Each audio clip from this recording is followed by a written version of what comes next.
দাবিত্যাগ আমাদের তৈরি এই গল্পটি সম্পূর্ণ কাল্পনিক।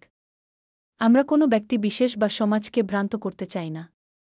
গল্পে উচ্চারিত কোনো অকথ্য ভাষা থাকলে তার জন্য আমরা ক্ষমাপ্রার্থী। আমাদের এই গল্পের অবলম্বনে কোনোরকমভাবে কোনো অপরিহার্য উপাদান তৈরি করে জনসাধারণকে ভুল পথে নিয়ে যাবেন না। যদি এমন কেউ করে তার দায় আমরা নেব না। ধন্যবাদ। Disclaimer: This story made by us is completely fictitious. We do not want to mislead any individual or society. We apologize for any foul language spoken in the story. Do not in any way mislead the public by making essential material based on our story. We will not take responsibility if someone does that. Thank you. নমস্কার। শ্রুতি সাহিত্যের পক্ষ থেকে সকলকে জানাই শারদীয়ার অনেক শুভেচ্ছা। মা দুর্গার আরাধনায় মেতে উঠেছে সকলে, আর সেই উৎসবকেই কেন্দ্র করে শ্রুতি সাহিত্যের বিশেষ নিবেদন সময়চক্র। আমি পূর্বা এবং গল্প লিখনে ইন্দ্রজিৎ। তাহলে শুরু হতে চলেছে এই শরতের বিশেষ উপস্থাপনা সময়চক্র।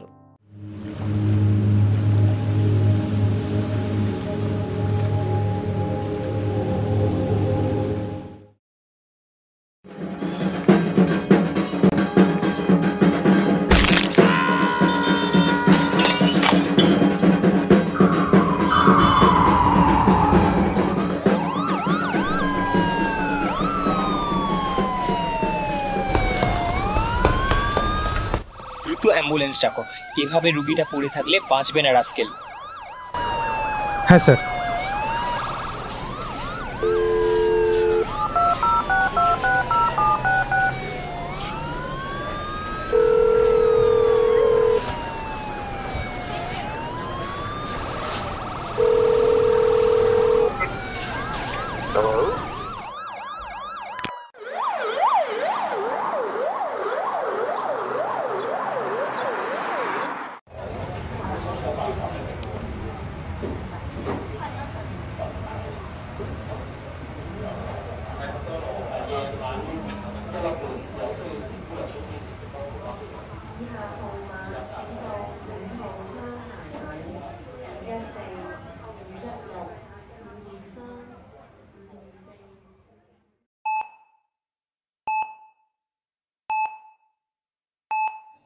প্রেশার ক্রিটিক্যাল, দ্রুত রক্ত সাপ্লাই দাও, হার্টবিট ড্রপ করছে। স্যার, সময় খুব কম।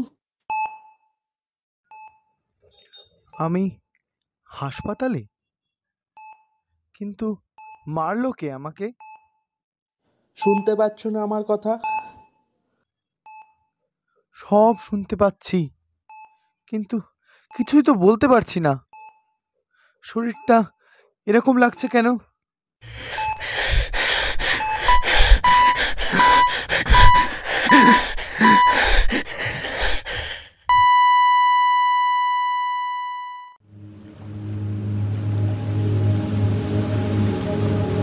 আমি কোথায়? এত সাদা, কিছুই তো দেখতে পাচ্ছি না। দূরে দূরে ওটা কে? এই যে, শুনতে পাচ্ছেন? আপনাকেই বলছি। আমি? আপনি হাসছেন কেন? আমি তো হাসার মতো কোনো কথা আপনাকে বলিনি। হাসবো না বলছো ঋদ্ধিমান? আচ্ছা, এই বোকামিটা কি কেউ করে? বোকামি? আপনি আমার নাম জানলেন কি করে? আমি সবাইকেই চিনি ঋদ্ধিমান। শুধু বলতে পারো তোমরা আমাকে দেখতে পাও না। অবশ্য না দেখাটাই স্বাভাবিক। আমি যে চলমান। কি কি চলমান? কি সব বলছেন? আমি তো হাসপাতালে ছিলাম। আমি হঠাৎ করে এখানে এলাম কিভাবে? ওই কারণেই তো বলছিলাম, ওই কাজটা কি কেউ করে? কোন কাজটার কথা বলছেন বলুন তো? ওই পুরনো বাড়িটার? আরে ওখানে তো আমি ছবি তুলতে গেছিলাম, তারপর একটা দরজা দেখলাম, সামনে এগোলাম, গিয়ে দেখি এক কাপড় পরা রক্তে ভেজা একটা ছায়া দরজার দিকে এগোচ্ছে। আমি ওটাকেই ফলো করছিলাম, ছবি তুলছিলাম। ঠিক তখনই পিছন থেকে কেউ, জানি না কে, আঘাত করলো। তারপর যখন চোখ খুললাম আমি হাসপাতালে, আর হঠাৎ আবার এখানে। কিন্তু কিন্তু আমি এখানে এখানে কেন? না ঋদ্ধিমান, তুমি ঠিক জায়গাতেই আছো। মানে? না, আপনি আপনি বলতে কি চাইছেন? ঠিক জায়গাতেই আছি মানে তাহলে কি করে? মানে কি বলছেন আমাকে?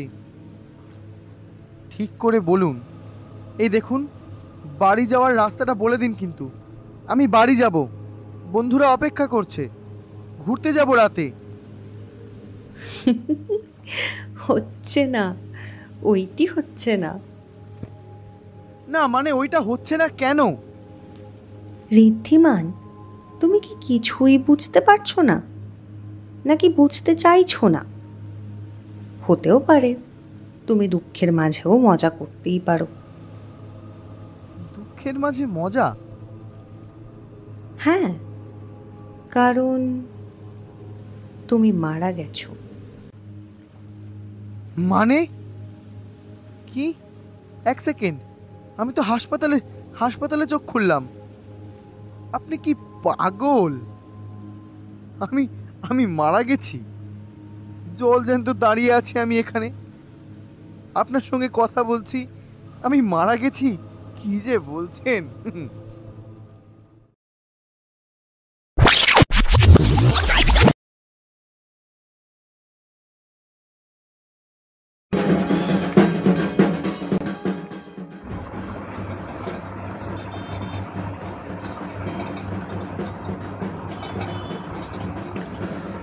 যাক, মনে হয় বন্ধুদের আসতে দেরি হবে।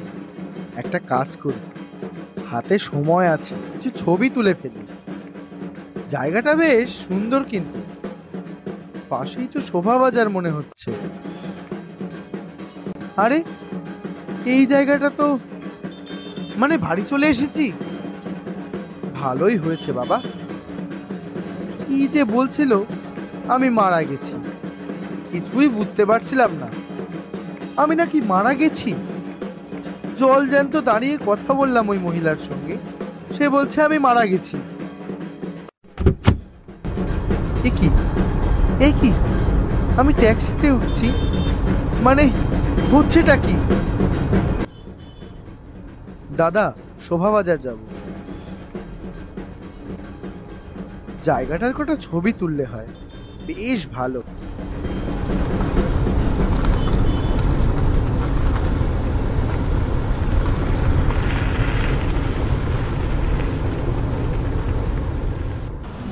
কত হলো দাদা? আচ্ছা, ঘাটটা কোন দিকে বলুন তো? আপনি একটা কাজ করুন, এই তো সোজা গিয়ে বাঁ দিকটায় চলে যান। আচ্ছা দাদা, ধন্যবাদ। আমি কি মারা গেছি? আমি কি এখন ওই 7 সেকেন্ডের ফ্ল্যাশব্যাক দেখছি?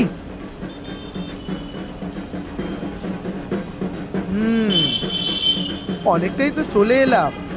দেখি একটা কাজ করি, সামনের পুজোটার কাছে একবার যাই, বেশ একটা অ্যাস্থেটিক ব্যাপার আছে।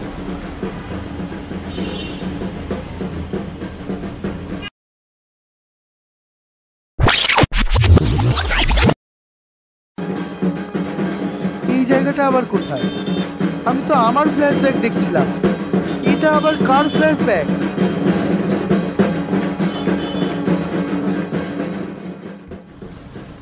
এ কি উটকো ঝামেলা রে বাবা, একটাও গাড়ি নেই। এবার আমি বাড়ি ফিরবো কি করে?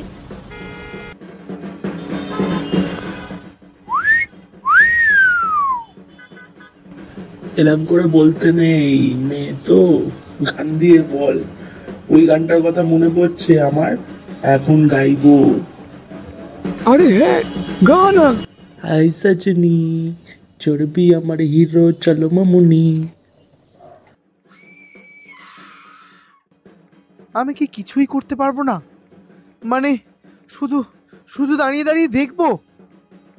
যদি কিছু করতে পারতাম। আমি তো এখান থেকে বেশি দূরে ছিলাম না, মনে হয়।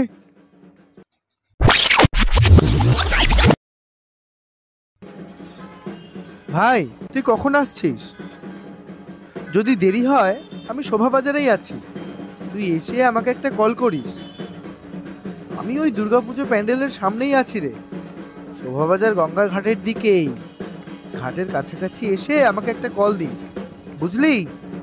দেরি করিস না ভাই। পিছনের দিকে নিয়ে যাচ্ছে কেন? আচ্ছা, সামনে গেলে মনে হয় লোকজন আছে, তাই তাই হয়তো কেউ বুঝতেই পারেনি।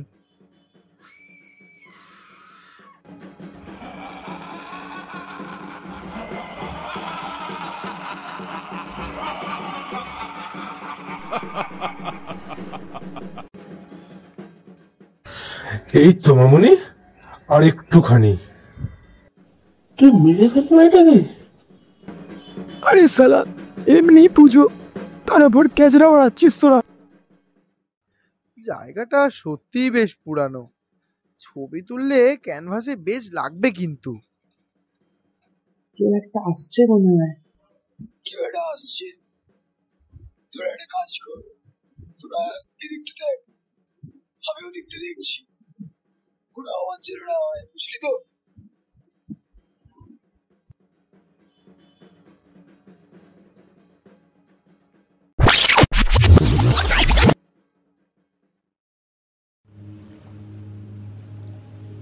মানে মানে এরপরেই আমি কেন ঢুকতে গেলাম এই বাড়িটাতে? ওদিকে মেয়েটা মনে হয় আর বেঁচে নেই। বুঝতে পারলে কিছু? মেয়েটাকে বাঁচাতে পারলাম না? মানে আমি তো অনেক কিছু একটা করে বাঁচাতে পারতাম, কিছু একটা করে তো বাঁচাতে পারতাম। আমি যেহেতু মরে গেছি, অন্তত মেয়েটাকে তো বাঁচাতে পারতাম। তুমি কি নিজেকে বাঁচাতে পেরেছো?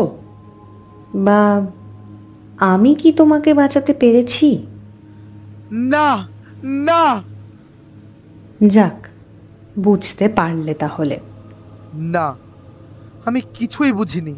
তুমি কে, কি চলছে, কিছুই বুঝতে পারছি না। যতক্ষণ তোমার সঙ্গে কথা হলো, দেখা হলো, হঠাৎ তুমি আমাকে ফ্ল্যাশব্যাকে নিয়ে গেলে, এত কিছু দেখালে। মানে কি চাও আমার থেকে? আর তুমি বা কে তুমি? এত কিছুই বা দেখাচ্ছ কেন দেখাচ্ছ এত কিছু? একটা সময় মনে হলো আমি আমার জীবনের যা কিছু আছে সেই 7 সেকেন্ডে দেখব, কিন্তু তুমি তো আমাকে পরিষ্কার করে বলো তুমি তুমি কে? আমি তোমাকে দেখার শক্তি দিয়েছি, যাতে তুমি বুঝতে পারো আসলে কি ঘটেছিল। শক্তি? আমি এই শক্তি নিয়ে কি করব? এমন শক্তি দিলে যেটা নিয়ে শুধু দেখতে পারি, কিছুই তো করতে পারি না। তাহলে এই শক্তির লাভটা কি, যেখানে শুধু দেখা যাবে আর কিছুই করা যাবে না? তুমি আগে বলো, দয়া করে বলো তুমি কে, তারপর অন্য কথা বলো। আগে দয়া করে বলো তুমি কে? ওই যে আগেই বলেছি, আমি চলমান। আমি শুধু দেখতে পারি, বুঝতে পারি, কিন্তু কিছু করতে পারি না। আমাকে দেখা যায় না, স্পর্শ করা যায় না, শুধু অনুভব করা যায়। তুমি শুধু আমাকে অনুভব করতে পারো। আমি অতীত থেকে বর্তমান হয়ে ভবিষ্যৎ সব কিছুই অনুভব করতে পারি, দেখতে পারি, কিন্তু বদলাতে পারি না। কোনটা ঠিক, কোনটা ভুল, কোনটা সত্য, কোনটা মিথ্যা, সব কিছুই তো মানুষের উপর নির্ভর করে, তাই না? ভগবান শুধু মানুষ বানান, আর মানুষ নিজেদের মতো করে চালায় জীবন। মানুষদের কথাটা গোলমেলে লাগলেও আক্ষরিক অর্থে সত্য। অতীত থেকেই তো হয়ে আসছে। জানো তো, সময় একটা চাকার মতো, যেটা কোনো দিন থামে না। তাই তোমাকে আমি তোমার অতীত দেখালাম। ভুল ঠিক সেটা তুমি জানো, আমি নয়। আর আমি যদি জানিও, তাতে কি হবে? কোনো কিছু বদলানো তো আর যাবে না। এটাই সময় চক্র। তোমাকে আমি একটা জায়গায় নিয়ে যাচ্ছি, অতীতের সেই জায়গা যেখান থেকে তুমি হয়তো বুঝতে পারবে যদি বদলাতে অনেক কিছু বদলানো যেত, কিন্তু বদলাওনি বলেই এক মহান গল্পের সৃষ্টি হয়েছে। নমস্কার। এতক্ষণ যা শুনলেন গল্পের এই অংশ, এই উক্তি আপনাদের ঠিক কেমন লাগলো তা জানি না, তবু সময় বড় বিচিত্র, তাই না? তাহলে আসুন সময়কে একটু সময় দিই, দেখি সময় কিছু ফিরিয়ে দেয় কিনা।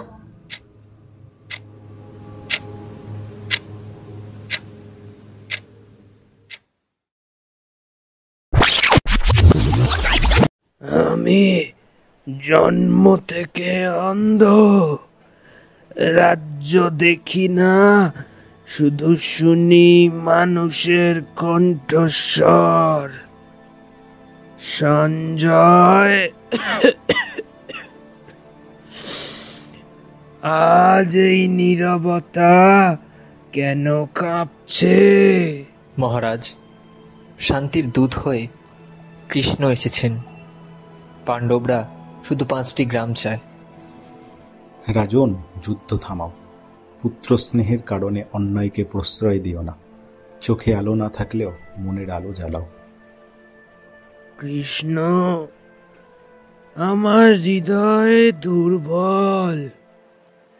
একদিকে শত পুত্র, অন্যদিকে ন্যায়।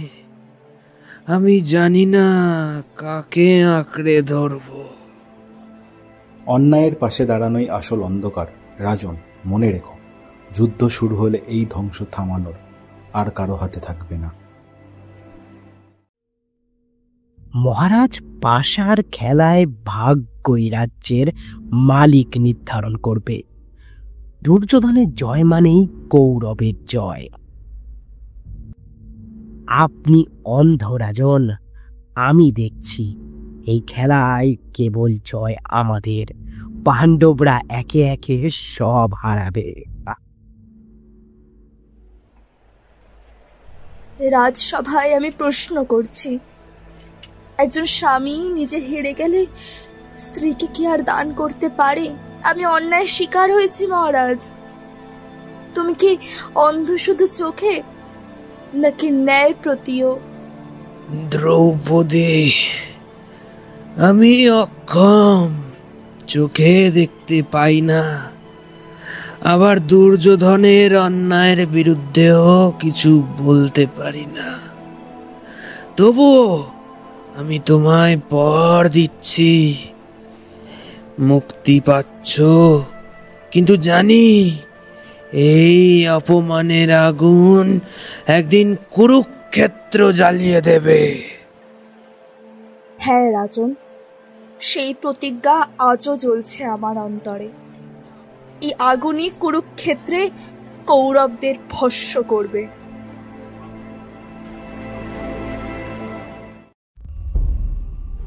রাজন, আমি প্রতিশোধ নিয়েছি। পাণ্ডবদের সন্তানদের তাদের অন্ধকারে হত্যা করেছি। কি করেছিস তুই? শিশুর রক্ত? আমি অন্ধ, কিন্তু এর থেকেও ঘোর অন্ধকার আমি কোনোদিন দেখিনি। আমার জন্মই হয়েছিল দ্রোণকে হত্যা করার জন্য। নিয়তির কাছে আমি দাস। হায় নিয়তি, প্রতিশোধে জন্ম, প্রতিশোধে মৃত্যু। এই চক্রে আলো কোথায়? রাজন, আমি দ্রোণের শিষ্য হতে চেয়েছিলাম, কিন্তু আমার অঙ্গুলি কেটে নিতে হলো। বঞ্চনা আমার নিয়তি। একলব্য, তুই আলো হারালি গুরুহীনতায়। আমি আলো হারালাম দুর্বলতায়। আমরা দুজনেই ইতিহাসের করুণ চরিত্র।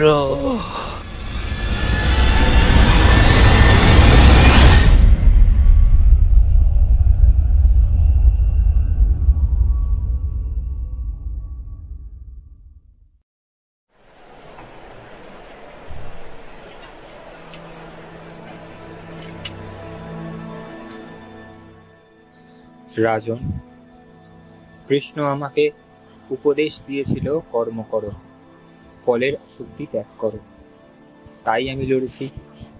অর্জুন, আমি কৃষ্ণকে বিশ্বাস করিনি, অথচ তিনি অন্ধকারে আলো দেখিয়েছিলেন।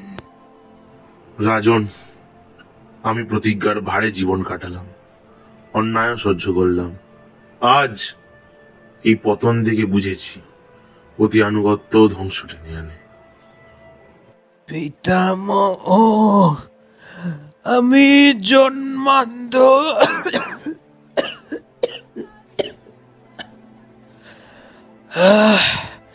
কিন্তু আজ বুঝলাম মনের অন্ধকারে চোখের অন্ধকারের চেয়েও ঢের ভয়ঙ্কর। শকুনির পাশা, দ্রৌপদীর কান্না, কুন্তীর অভিমান, ভীষ্মের প্রতিজ্ঞা, কর্ণের দুঃখ, অর্জুনের গীতা, একলব্যের বঞ্চনা, অশ্বত্থামার প্রতিশোধ, সব মিলেই আমার রাজ্যের ইতিহাস রক্তে লেখা হলো। আমি ধৃতরাষ্ট্র, অন্ধ রাজা, চোখে অন্ধকার জন্ম থেকেই ছিল, কিন্তু হৃদয়ের অন্ধকারে হারালাম গোটা বংশ। পুত্র স্নেহ আমায় দুর্বল করলো, ন্যায়ের সামনে আমি নীরব রইলাম। কুরুক্ষেত্রের প্রতিটি মৃতদেহ আমার অক্ষমতার সাক্ষী।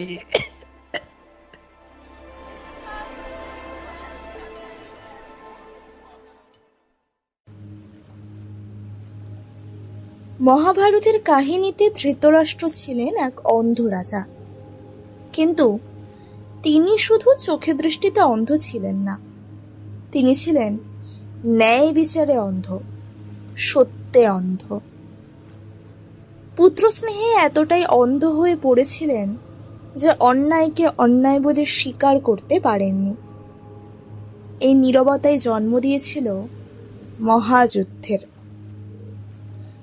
আজও আমরা ধৃতরাষ্ট্রকে দেখি, যখন শাসকের চোখের সামনে অন্যায় ঘটে অথচ তিনি চুপ থাকেন, যখন সমাজের নেতৃত্ব সত্যকে দেখতে অস্বীকার করে, তখনই বোঝা যায় অন্ধত্ব শুধু চোখে নয়, মনের মধ্যেও জন্মায়। এভাবেই সময় বারবার আমাদের সামনে আয়না ধরে। 1000 বছর কেটে গেলেও সময়ের চক্র একই রয়ে গেছে, শুধু চরিত্র বদলায়, নাম বদলায়, কিন্তু মানুষ বারবার একই ভুল করে। এবার আসি আরেকটি কাহিনীতে, যেখানে আছে ভক্তি, প্রেম, সত্য আর প্রতিশোধ, যেখানে রাজার অহংকার, ঋষির অভিশাপ আর অশুভ শক্তির বিরুদ্ধে শুভের সংগ্রাম মিলেমিশে তৈরি করেছে সময়ের আরেকটি অধ্যায়।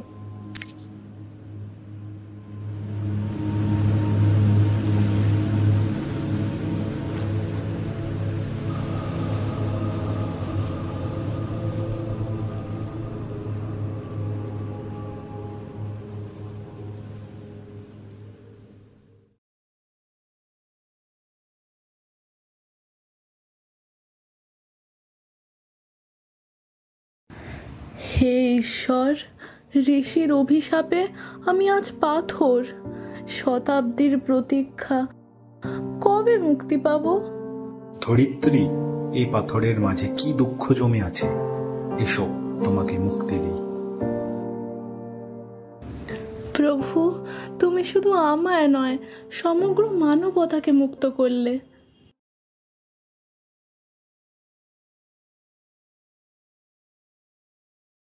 হে রাম, তোমার প্রেমে আমি মোহিত।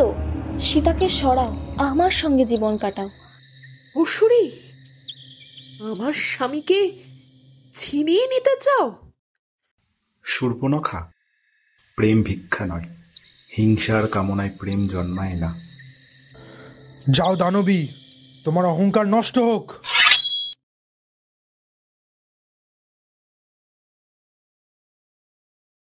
মারিচ, সোনার হরিণ হয়ে সীতাকে প্রলুব্ধ করো। রামের বনবাস ভাঙার এই সুযোগ। আমি জানি এ আমার মৃত্যু, তোমার আদেশই আমার নিয়তি। রাম, এই হরিণটি এনে দাও, কত সুন্দর। তুমি থাকো সীতা, আমি শীঘ্রই ফিরব। লক্ষণ, পাহারা দিও।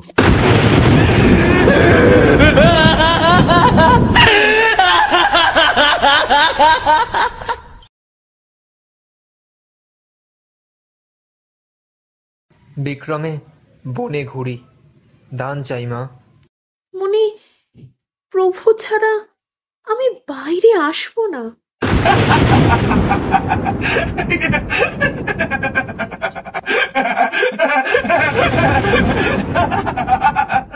রাম, রক্ষা করো। রাবণ, ধর্মবিরুদ্ধে এই কাজ চলবে না। আমি প্রাণ দিয়ে হলেও সীতাকে রক্ষা করব।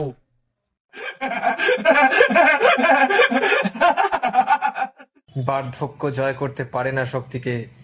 মরে যাও জটায়ু। রাম, সীতা, আমার ডানা ভাঙলেও আমি সত্যকে আকাশে তুলে ধরেছি।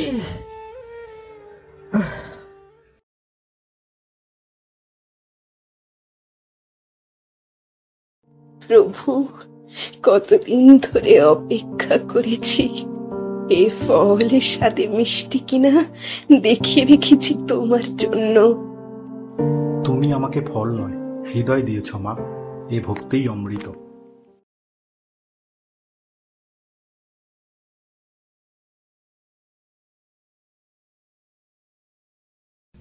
ইন্দ্রজিৎ, আজ লঙ্কার ভাগ্য তোমার হাতে। আমি শুধু রাজা নই, তোমার পিতা। তুমি যখন যুদ্ধক্ষেত্রে পা রাখো, আমার হৃদয়ে গর্ব আর ভয় দুটোই একসাথে জাগে। পিতা, ভয় কেন? আপনি তো সেই মহান শক্তি যিনি দেবতাদের কাঁপিয়েছেন। আমি আপনারই সন্তান। আমি ইন্দ্রকে জয় করেছি, তাই আমার নাম ইন্দ্রজিৎ। আজ রাম লক্ষণও আমার তীরের সামনে টিকবে না। শক্তি আছে, বীরত্ব আছে, কিন্তু মনে রেখো পুত্র, যুদ্ধ শুধু রক্তক্ষয় নয়, এটা রাজ্যের ভবিষ্যৎ। তুমি আমার চোখের আলো, লঙ্কার উত্তরাধিকার। আমি চাইনি তোমাকে এত অল্প বয়সে মৃত্যুর মুখে ঠেলে দিতে। পিতা, বীরের মৃত্যু ভয় নয়, গৌরব। আপনি আমাকে ধর্ম বা অধর্ম যেভাবেই দেখান, আমি শুধু আপনার পুত্র হিসাবে আপনার লাঞ্ছনা মুছে দিতে চাই। যদি আমার প্রাণ দিয়ে লঙ্কা টিকে থাকে, তাহলেই আমি ধন্য। তুমি আমার গর্ব, তুমি আমার হৃদয়ের রক্ত। আজ যদি তুমি না থাকো, তবে সিংহাসন, স্বর্ণ লঙ্কা সবকিছুই শূন্য। মনে রেখো, মৃত্যুর ওপারেও তুমি আমার জয়ধ্বনি হয়ে বেঁচে থাকবে। বিদায় পিতা। যদি ফিরতে না পারি, আমাকে শুধু আপনার পুত্র হিসাবে নয়, লঙ্কার রক্ষক হিসেবে স্মরণ করবেন। দেবতা হোক বা মানব, যেই আমার পুত্রের সামনে দাঁড়ায় সে যেন তার তীরের জ্বালায় ভস্ম হয়ে যায়। রাজা আমি, কিন্তু আজ শুধু একজন অসহায় পিতা। পুত্র, তোমার বীরত্বই আমার অমরত্ব।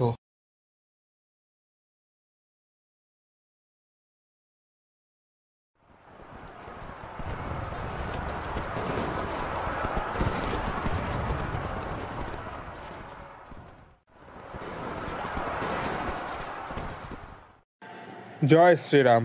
পাহাড় ভেঙে আকাশ পেরিয়ে আমি পৌঁছে যাব সীতা মায়ের কাছে। মাতা, প্রভুর এই আংটি নাও, তিনি আসছেন তোমার উদ্ধারে। হনুমান, আমার বেদনা রামকে বলো, আমি শুধু অপেক্ষা করছি।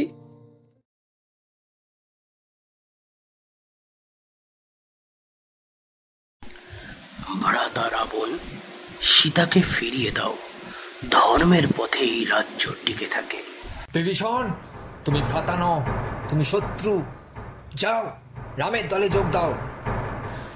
যেখানে ধর্ম সেখানেই আমার আসন।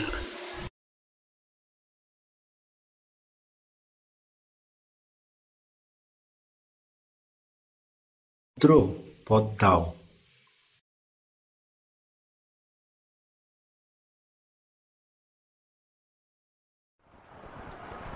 আমি লঙ্কার সম্রাট রাম, তুমি মরণ কামনা করছো?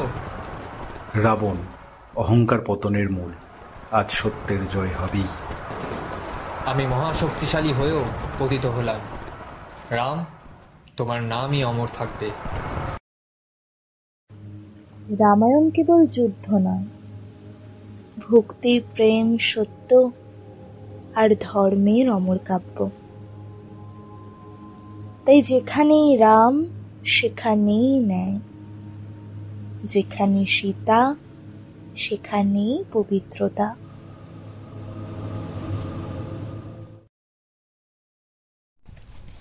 আরে বাহ, আমার নাতি নাতনিদের তো আজ নতুন ব্যাগ কিনে দিয়েছি। ব্যাগটা এত পছন্দ করেছে যে সারা রাত বুকে জড়িয়ে রাখবে বুঝি। দাদু, ওই ব্যাগ নিয়ে আমি স্কুলে যাব, বলবো আমার দাদু দিয়েছে। আমিও বলবো দাদু, আর আমরা দুজন একসাথে ওই ব্যাগ নিয়ে ঘুমাবো। ঘুম আসবে না দাদু, সারা রাত গল্প করব। তাহলে তো কাল সকালে দেখবো দুটো ব্যাগের ভিতর লুকিয়ে ঘুমিয়ে পড়েছ। বাবা, ওদের খুশিটা দেখছেন তো? 15ই আগস্ট জন্মদিনে লন্ডনে গেলে কেমন হয় বলুন তো? বেশ বড়সড় কেকও কাটা যাবে। আমি তো ওদের জন্য আলাদা সারপ্রাইজ রেখেছি, দুইজনের জন্য আলাদা উপহার। কি উপহার মা? এক্ষুনি বলে যাও না প্লিজ।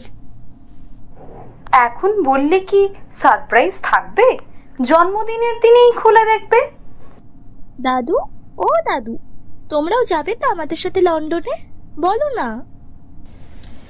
অবশ্যই যাব। তোমাদের স্কুলে ভর্তি হব, আর তোমরা যখন ক্লাস করবে তখন আমি লন্ডন পার্কে হাঁটবো।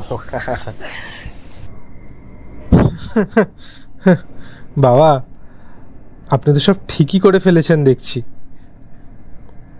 আমরা সবাই একসাথে থাকবো, লন্ডন ঘুরে বেড়াবো আর আনন্দ করব। আর জন্মদিনের দিন লন্ডনে আইসক্রিম খেতে যাব। না না, আগে কেক, তারপরে আইসক্রিম। ঠিক আছে, দুটোই হবে। তোমরা সারা রাত তো ঘুমাবে না, কাল সকালে উঠতে পারবে তো? না, আমরা ঘুমোবো না, আমরা সারা রাত ব্যাগ নিয়ে গল্প করব। না, ঘুমাবো না, আমরা সারা রাত ব্যাগ নিয়ে গল্প করব। আমার নাতিরা, এদের এই খুশির মুখটাই আমার কাছে সবচেয়ে বড় প্রাপ্তি।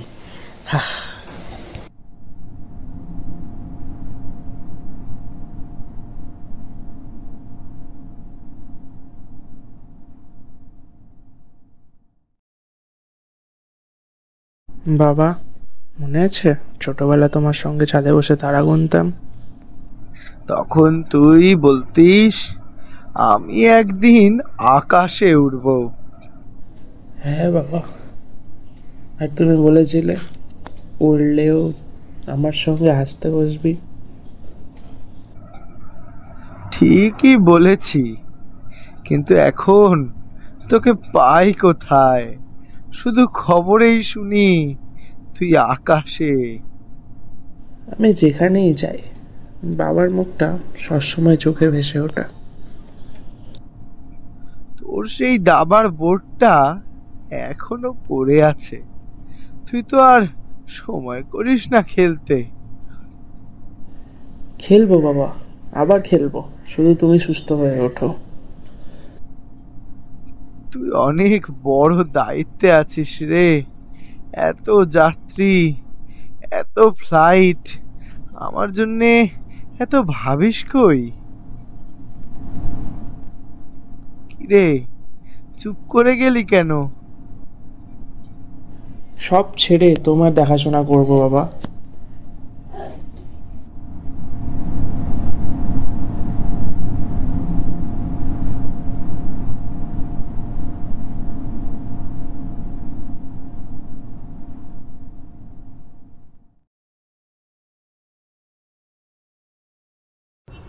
চুপ কর, জানিস তো এটা আমার প্রথম ফ্লাইট একা একা, আমি ভয় পাচ্ছি। ভয় কিসের? আমি তো আছি, মনে রাখিস। প্লেনটা মেঘের ভেতর দিয়ে গেলে চোখ বন্ধ করে ভাববি আমি তোকে হাত ধরে আছি। প্রমিস কর, ফিরে আসার পর প্রথমেই আমাকে মিস করেছিস বলবি। প্রমিস। আর তুই ফিরেই প্রথমে বলবি আমার ছাড়া 1 মিনিটও ভালো লাগেনি।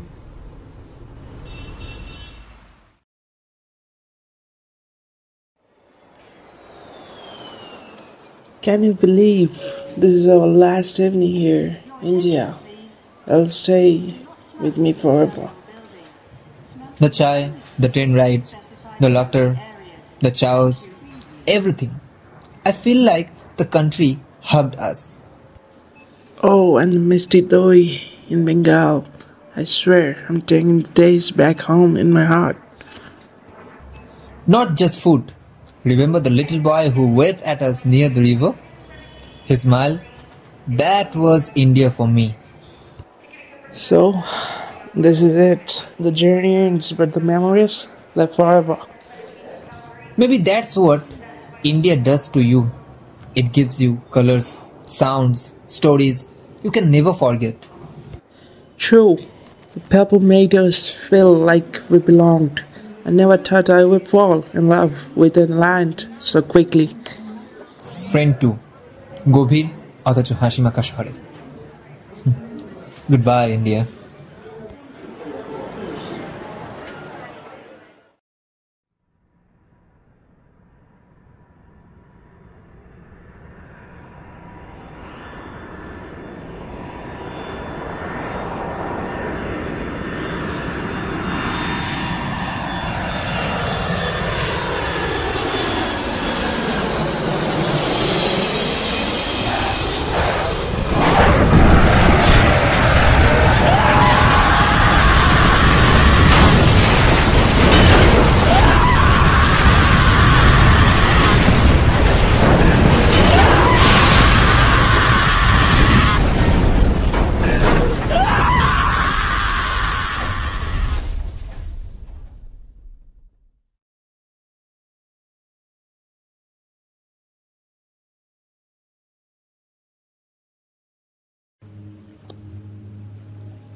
সময়কে কেবল অনুভব করা যায়, তাকে স্পর্শ করা যায় না, ছোঁয়া যায় না।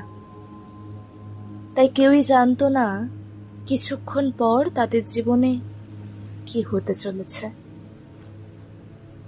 দাদু তখনও ভেবেছিলেন ছেলে বৌমা আর নাতি নাতনিদের হাসি মুখটা তিনি লন্ডনে গিয়েও দেখবেন। নাতিরা নতুন স্কুল ব্যাগ জড়িয়ে ঘুমিয়েছিল, জন্মদিনের কেক কাটার প্রতিশ্রুতি ছিল সামনে।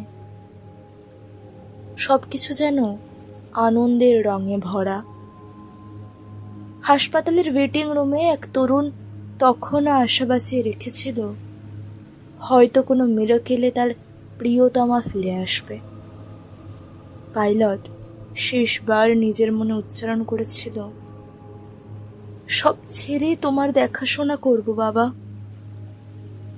আর 2 বিদেশি বন্ধু কলকাতার স্মৃতি বুক ভরা নিয়ে হেসে উঠেছিল, গুড বাই ইন্ডিয়া। তাদের কারো চোখেই তখন সময়ের নির্মম রূপ ধরা দেয়নি। আনন্দ, আশা, প্রতিশ্রুতি আর নির্ভার হাসির ভেতরেই তারা বেঁচে ছিল। অথচ এক অদৃশ্য মুহূর্তে সময় তাদের সব কিছু থামিয়ে দিল, রেখে গেল কেবল অনুভবের মতো এক শূন্যতা, যার নাম সময়।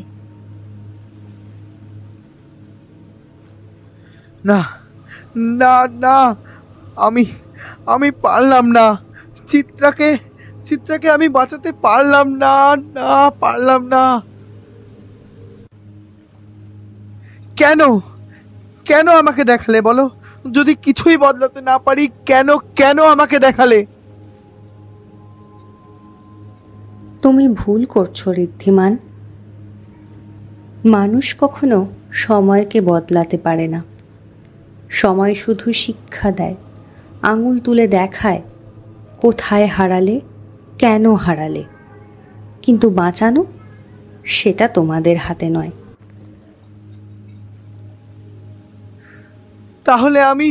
তাহলে আমি কি ব্যর্থ? আমি কি শুধুই এক দর্শক? আমি কি ব্যর্থ? না, তুমি দর্শক নও, তুমি অভিজ্ঞ। মৃত্যু শেখায় বাঁচার মানে।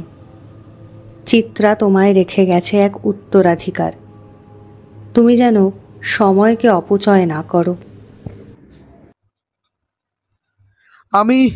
আমি বেঁচে আছি, আমি বেঁচে আছি।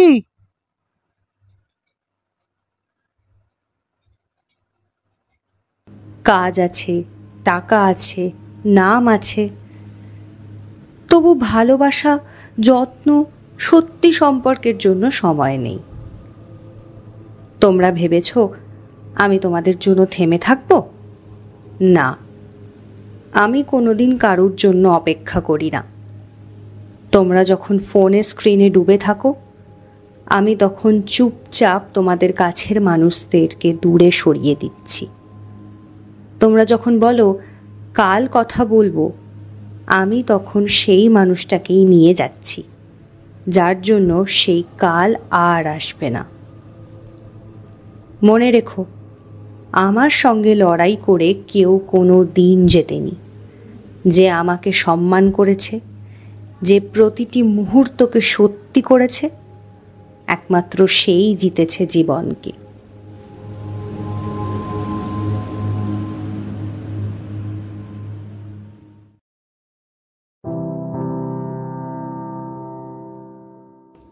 এতক্ষণ শুনছিলেন শ্রুতি সাহিত্যের শারদীয়ার বিশেষ উপস্থাপনা সময়চক্র। গল্প লিখন, পোস্টার ডিজাইন এবং বিশেষ কয়েকটি চরিত্রে ইন্দ্রজিৎ, সাউন্ড মিক্সিং এবং বিশেষ কয়েকটি চরিত্রে সায়ন্তন, গল্প পাঠে এবং সময়ের চরিত্রে ছিলাম আমি, পূর্বা। এছাড়াও অন্যান্য চরিত্রে ছিলেন অর্ক, অর্ণব, শ্রীকান্ত, শাহিন, স্নেহা, অদ্রিজা, সুশোভন, ইন্দ্রনীল, কৌশিক, ব্রততী, মোনালিসা, রূপম, রাজনন্দিনী ও ইন্দ্রাণী। ভিডিওটি ভালো লাগলে লাইক, কমেন্ট, শেয়ার এবং চ্যানেলটি সাবস্ক্রাইব করতে একদমই ভুলবেন না। সকলকে আবারও জানাই শারদীয়ার অনেক শুভেচ্ছা। আগামী দিন ভালো কাটুক। ধন্যবাদ।